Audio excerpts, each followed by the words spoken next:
on ne peut pas être d'un côté tout écologiste et de l'autre côté tout technologique. Je pense que les deux sont de plus en plus liés.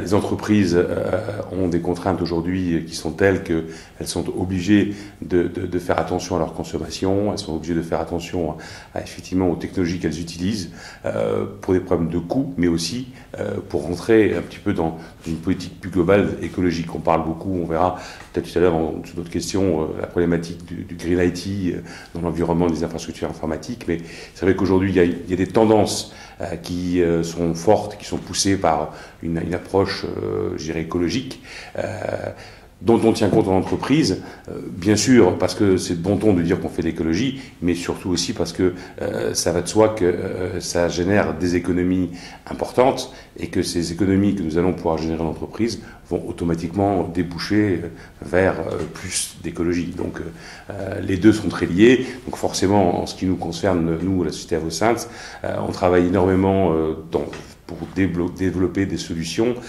qui vont dans ce sens-là, c'est-à-dire permettre aux entreprises de réaliser des économies sur tous les postes qui vont générer forcément des économies sur un plan écologique. Alors, notre métier, il est simple et compliqué à la fois. C'est-à-dire que notre métier, c'est de fournir aux entreprises des solutions d'administration et de contrôle de leur infrastructure. Alors, ça englobe beaucoup de choses. Et il y a beaucoup d'acteurs qui sont sur ce marché. Nous, on est vraiment sur un aspect bien spécifique. C'est-à-dire qu'on va permettre à l'entreprise de garder, quoi qu'il arrive, la main sur l'ensemble de son infrastructure. C'est-à-dire, quand je dis quoi qu'il arrive, c'est quel que soit l'endroit où l'administrateur peut se trouver, quel que soit l'événement qui puisse effectivement arriver sur son infrastructure, un réseau qui est en panne, quel que soit donc cette problématique. On va permettre à l'entreprise de garder, quoi qu'il arrive, la main sur cette infrastructure et de pouvoir la contrôler. Donc la contrôler, ça veut dire pouvoir agir, interagir à distance sans avoir besoin de se déplacer. Donc ça va générer pour l'entreprise des économies de coûts, des économies de temps en matière de ce qu'on appelle disaster recovery, temps moyen de remise en état de l'infrastructure, et ceci à travers une plateforme logicielle unique qui va fédérer l'ensemble des outils d'administration, des différents outils, des différentes cibles, je dirais, de l'infrastructure, que ce soit des serveurs physiques, que ce soit des serveurs virtuels, des serveurs bled, que ce soit des éléments actifs du réseau, des routeurs, des switches, des firewalls, enfin tout ce qui permet à l'entreprise de fonctionner sur un plan infrastructure est visible, contrôlable et manageable par la plateforme d'Avosynth qui s'appelle DSView. Et comment vous intégrez le facteur écologique dans votre réflexion, dans votre conception des solutions? Quelle est la manière dont vous l'envisagez, la philosophie de votre entreprise à ce sujet? Alors, nous, sur les aspects, effectivement, optimisation de l'écologie dans l'informatique, dans l'infrastructure, nous intervenons sur un point bien précis, qui est celui de la gestion de la consommation électrique. Dans le monde de l'infrastructure, on va de plus en plus, et depuis déjà un moment, vers ce qu'on appelle des data centers, des grands centres qui centralisent tous les serveurs qui, effectivement, hébergent les applications stratégiques de l'entreprise.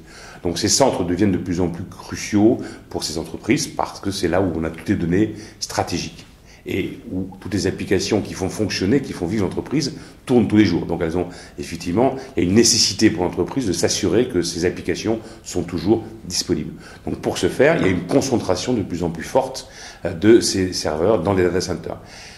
Le nombre de serveurs augmente d'environ 8 à 10% par an, et donc la virtualisation, qui aussi se développe de façon très forte, accentue d'autant plus cette notion de consommation électrique liée aux serveurs.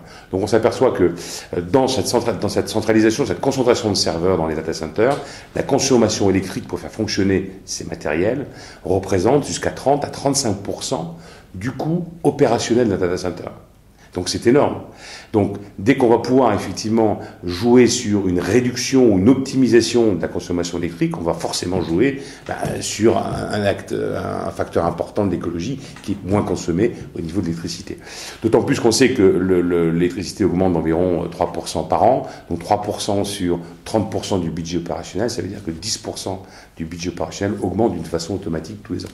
Donc c'est un point crucial pour l'entreprise que de pouvoir optimiser et baisser au mieux la consommation électrique.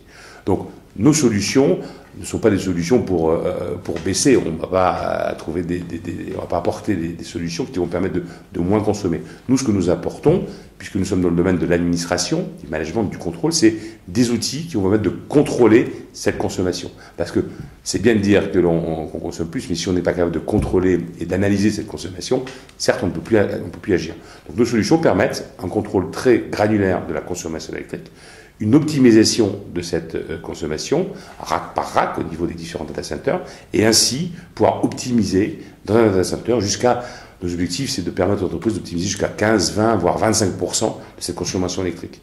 Ce qui est quand même un montant relativement important. Donc d'où un impact immédiat sur tout ce qui est aspect écologique, donc Green Data Center.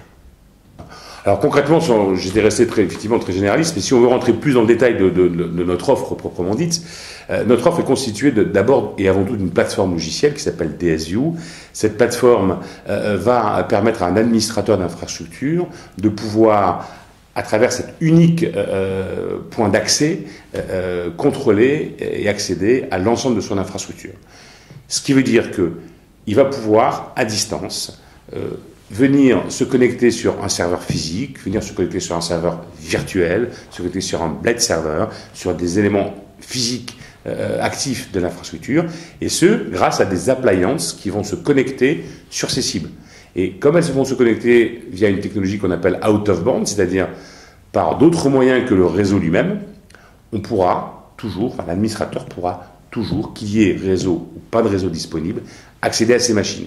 Et à ce moment-là, il va pouvoir vérifier exactement ce qu'il se passe, c'est-à-dire si la machine consomme trop, pour revenir à ces notions de consommation électrique, si elle consomme trop par rapport à ce qu'elle devrait consommer, si un rack qui intègre un certain nombre de serveurs se trouve en surchauffe, puisque bien évidemment on va pouvoir également non seulement contrôler la consommation électrique, mais aussi contrôler la température qui se dégage au niveau d'un rack. On va pouvoir aussi contrôler la notion d'hygrométrie, la notion de cooling.